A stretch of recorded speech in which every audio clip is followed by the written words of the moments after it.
Selamat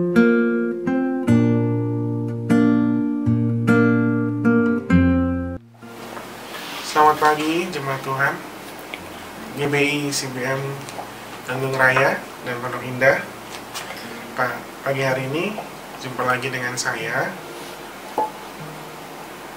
Aga Tambunan, dan pagi hari ini kita akan membaca firman perikop dari Amsal 5 ayat 11 sampai 14. Mari kita baca sama-sama ayat 11. Dan pada akhirnya engkau akan mengeluh kalau daging dan tubuhmu habis binasa.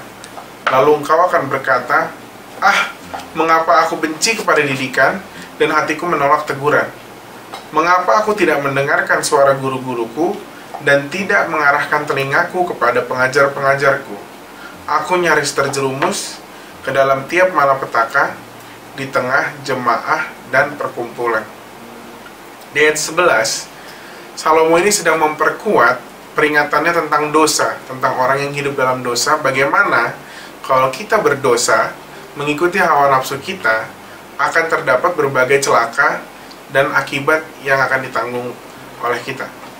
Meskipun saat ini sepertinya Bapak Ibu yang mungkin masih hidup dalam dosa, baik-baik aja, bahkan ibaratnya masih mabuk dalam hawa nafsu, masih mabuk dalam keinginan daging, masih memuaskan keinginan yang duniawi.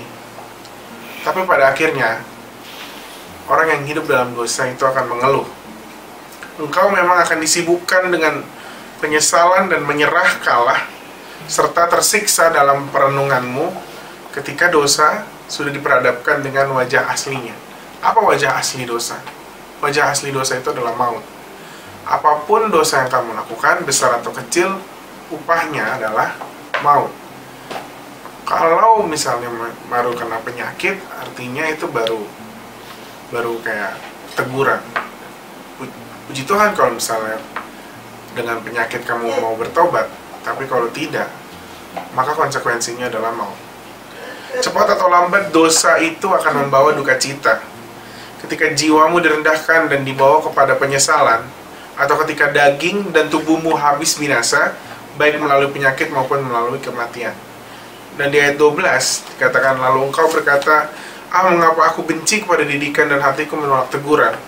Orang yang hidup dalam dosa dan kejahatan biasanya tidak sudi untuk diubahkan. Biasanya tidak suka diberitahu, apalagi diberi nasihat dan didikan. Hatinya sudah menolak teguran.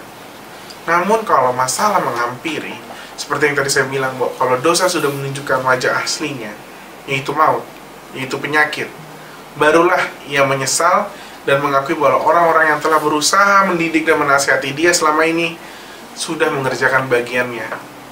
Dan bagian orang-orang berdosa adalah hukuman yang kekal. Maka dari itu Bapak Ibu Saudara-saudara sekalian, jangan sampai kita ada di titik ini. Berusahalah untuk tidak mengeraskan hati. Memang nasihat dan teguran itu tidak mengenakan. Jangan sampai kita menjadi contoh, seperti di ayat 14, menjadi contoh orang-orang yang terkena malapetaka karena hidup dalam dosa di tengah perkumpulan dan jemaat. Demikian firman Tuhan dan perenungan pada pagi hari ini. Bila Bapak Ibu dan jemaat Tuhan diberkati, dan sampai jumpa lagi di lain kesempatan.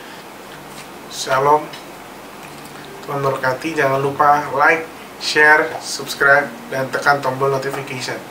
Terima kasih, Tuhan berkati.